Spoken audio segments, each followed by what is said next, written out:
as we said last week, plantar fasciitis is one of the most common causes of foot and heel pain, and it affects 10% of the population. But what causes the pain and why do some people get it while others don't? So there's one thing that we know for sure, and that is it's an overuse injury due to repetitive strain over time. So the name itself, plantar fasciitis, suggests that it's an inflammatory condition. Itis means inflammation. But that's misleading, and there's more to it.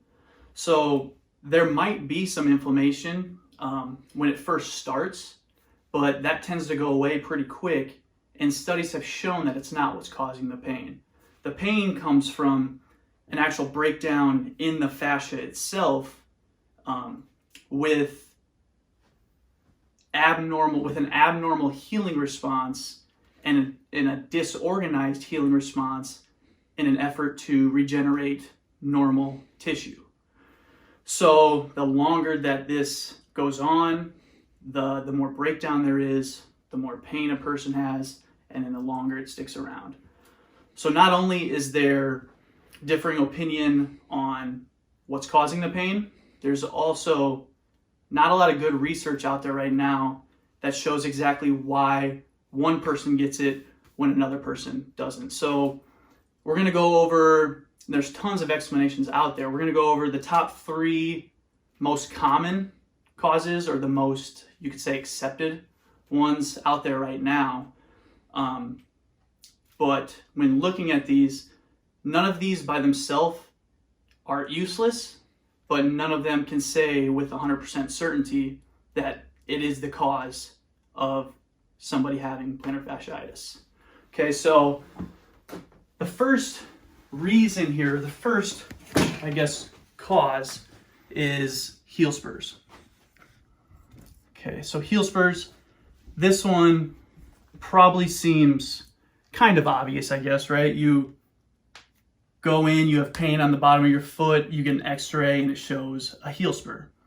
Well, there's more to it. There's a couple problems with this. So number one, the heel spur that you see on the x-ray that was thought to be attaching to the plantar fascia has actually been shown now with a few studies that the heel spur is attached to a different muscle in the foot called the flexor digitorum brevis. So we'll talk about that more next week. Number 2 reason for this is that even the worst heel spurs in the world typically don't feel like you're stepping on a rock or a nail. It's more like you're stepping on like a cracker. It's like crunchy, crispy, but it's not that sharp pain that we get with plantar fasciitis. Number 3, there's tons of people in the world right now walking around with heel spurs who don't have any symptoms at all.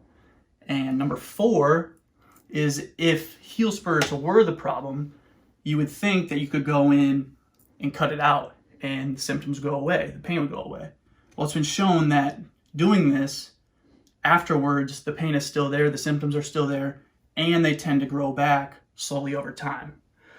So that's the first cause and some of the issues with it. Number 2 is flat feet or hyperpronation. It's a long word. So a couple different definitions here. A lot of times they're used interchangeably. Flat feet is you lose the arch in your foot. You don't have the support there, and it's flat. Hyperpronation, you still have arch support there. It's just that every time you step, you lose, or there's too much give to it and it becomes flatter than it should be. So either way, both of these are stretching out that plantar fascia. So kind of a normal one, it's stretching it out and it's holding it there, which is going to place a lot of pull on it. So you would think, right, over time, that's what's going to be causing the pain. But then on the other side, you have people who have excessively high arches or oversupinators, and they're just as at risk for plantar fasciitis as these people are. And then you have people all over who have excessively low arches or excessively high arches who don't have any symptoms at all. So, and then going along with that, people with normal arches who do have plantar fasciitis. So we do need to take arch height into consideration here, and it probably is a risk factor, but by itself, we can't really say for certain that this is what's causing your pain. Same thing with heel spurs.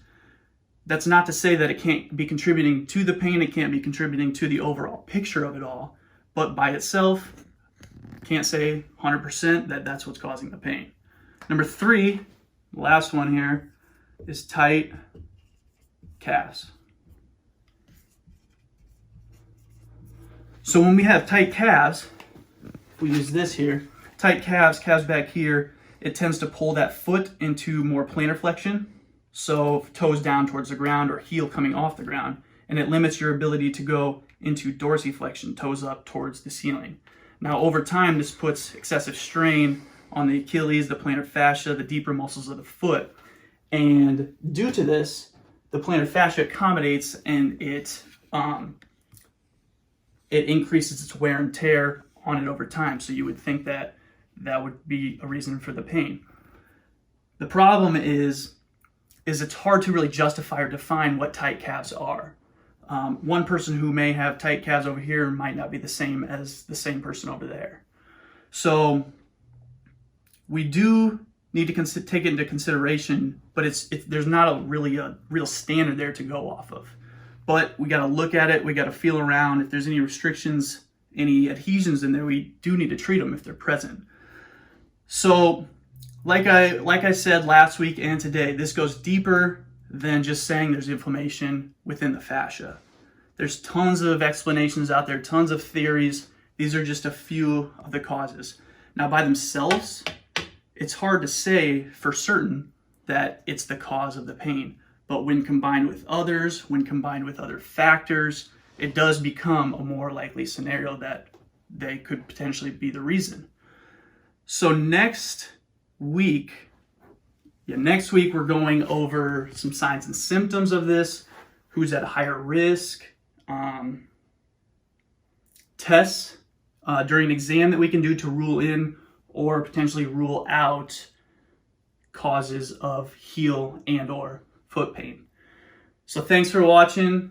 We really appreciate it. Anything else you want to hear about, let us know, and we will be back next week with that stuff. Thanks a lot.